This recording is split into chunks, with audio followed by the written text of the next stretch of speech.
if anybody's ever smelled wet dog, wet skunk is way worse. They still kind of maintain that kind of musky smell to them. But if he weren't descented, he would be able to spray that musk from his scent gland about 12 feet out from him, so nobody here would be even remotely safe. But they do give off some warning signs before they do that.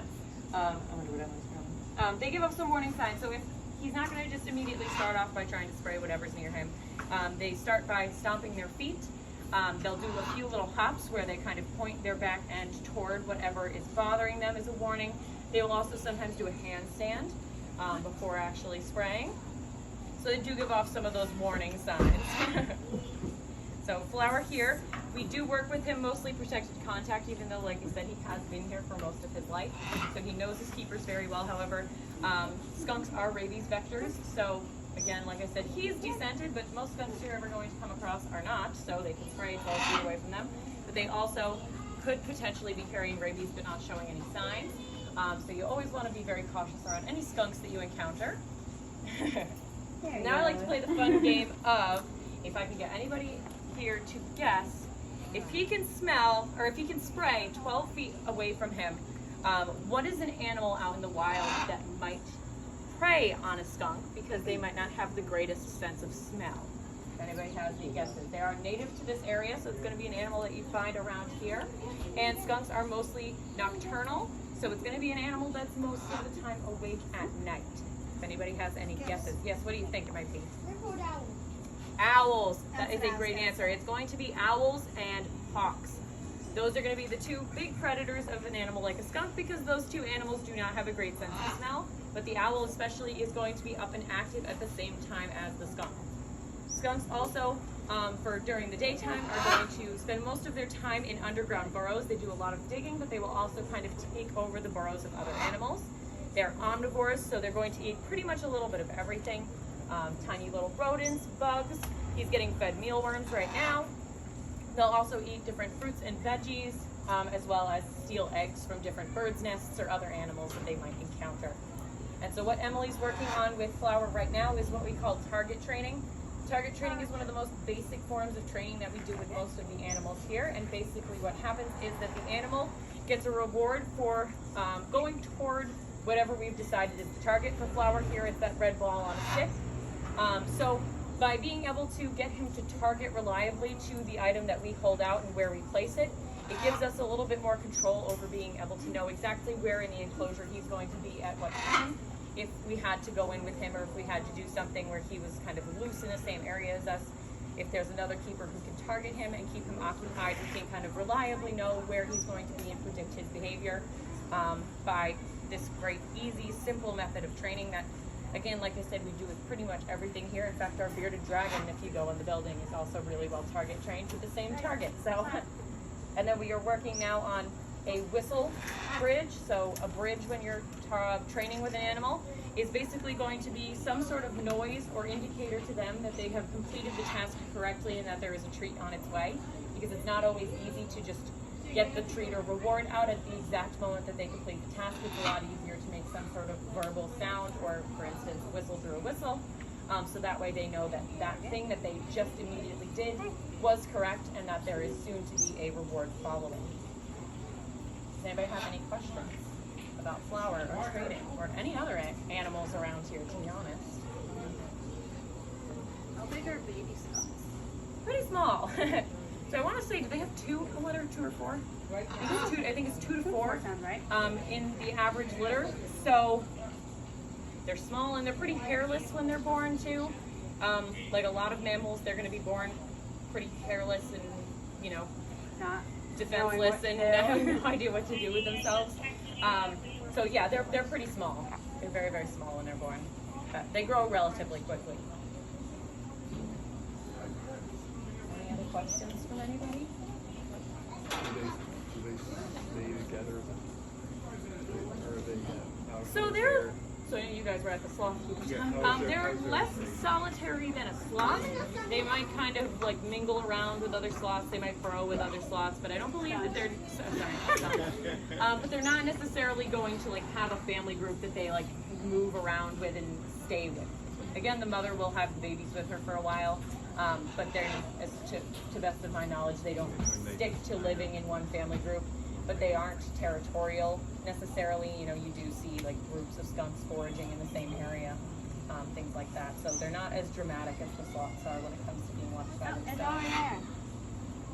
It's over here. So if anybody does get to see, he's got some pretty nice claws on his hands. Those are for all of that digging that they're going to do.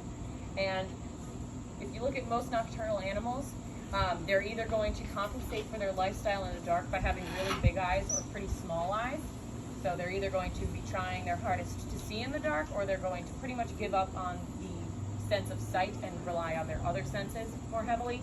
So for Flower, he's going to more heavily rely on his sense of hearing and his sense of smell than he does on his sense of sight, because those are a lot greater than his sense of sight, simply because most of the time he's moving around, it would be dark out and there would not be a whole bunch to see. Does that red thing smell then? Or can No, he so still he can still see. It's just that that's not going to be the sense that he relies the most heavily on. So you can kind of get a good look at him right now. He's doing a lot of sniffing. So when Emily drops the mealworm for him, he's not using his eyes necessarily to find it for him. It's more about using his sense of smell to figure out where it is and what's going on. Is it on his back? Yeah. He's got a worm on his back. How do they carry their babies around? So they don't really carry Yeah. them around. The babies just kind of sit in, like, so they have those In like a burrows that they nest would find. burrow. And so Yep. they kind of build themselves a nice little den that they're going to return to. And the babies are going to stay there for most of the time. And then when they get to be a little bit bigger, they'll start going out with the mom. But they don't carry the babies around. Over here. Nope, Are you just they, walked right over it. where do they like live or Under our deck. Yeah, underground. in the U.S.? I mean, like, Pretty much most places. everywhere. Yeah, there's a few There's different 4 different types kinds, of snake, yeah. of skunks. So it depends on the type you're looking at, but they can pretty much be found everywhere in the United States. Yes.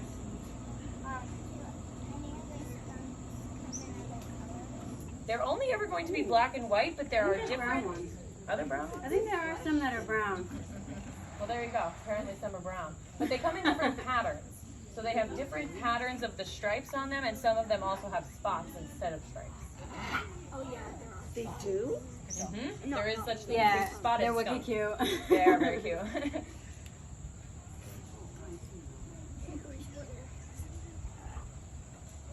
There's worms everywhere. Okay.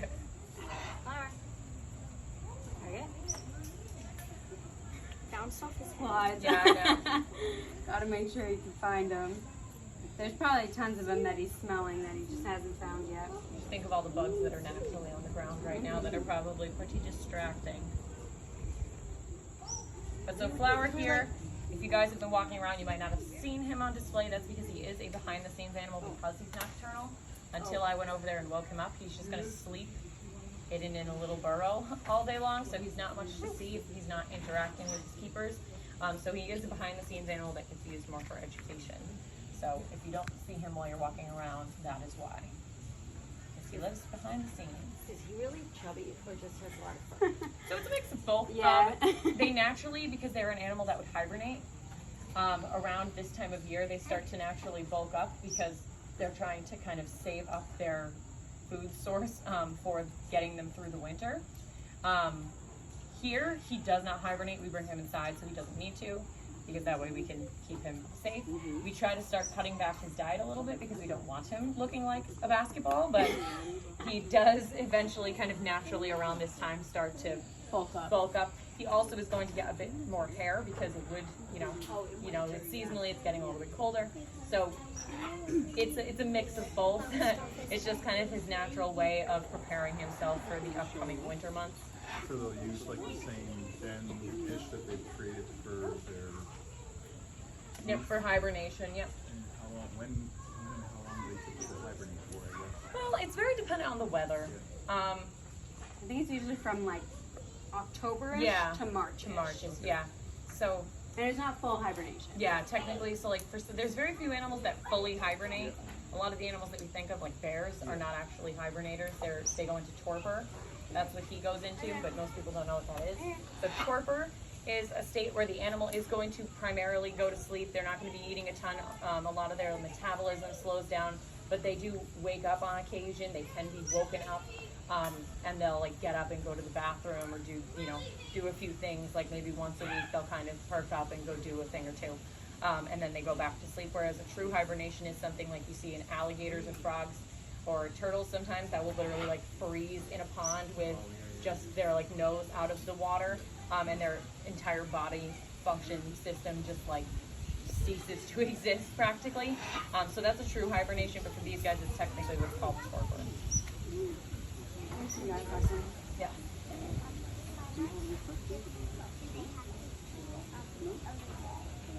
How much food does he eat a day? So he eats about 80 grams of vegetables a day, as well as a few of a little tiny mouse, and then he gets a few biscuits. So it's hard to explain, but I mean, he probably gets about that much food twice a day. So it's not super big meals. That's all he needs. Is there another question over here? Nope. I was just, we're leaving it now. No, that's okay. Let's go. Just making sure I'm not ignoring anybody. Any other questions from anybody while he finishes up his training?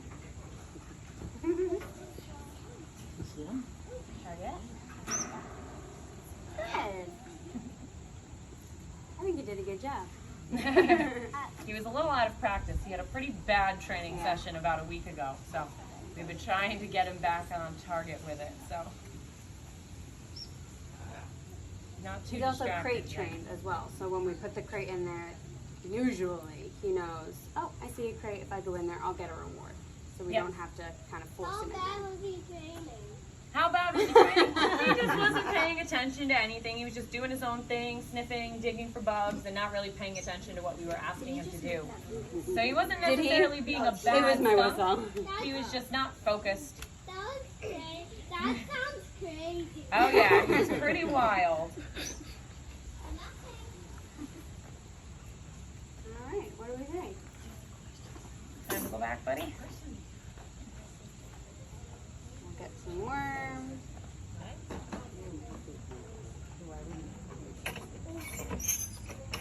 Do you have a fistful of worms right now? Yeah. I Yes. do.